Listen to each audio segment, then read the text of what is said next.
एक मुसलमान लड़का अहमद फजर के बाद मस्जिद के सहन में बैठा कुरान पढ़ रहा है। नमाज के बाद वो मस्जिद से बाहर निकलता है तो रास्ते में उसे एक बटुआ नजर आता है।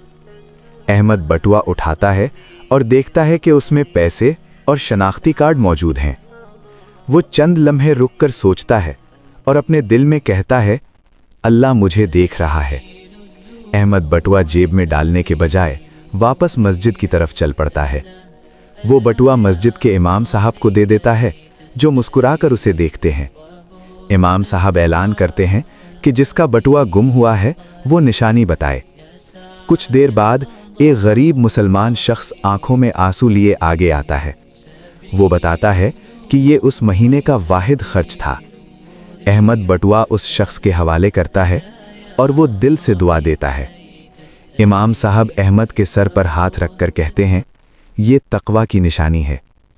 आखिर में स्क्रीन पर अल्फाज आते हैं, जो अल्लाह के लिए छोड़ दे, अल्लाह उसे उससे बेहतर अता करता है।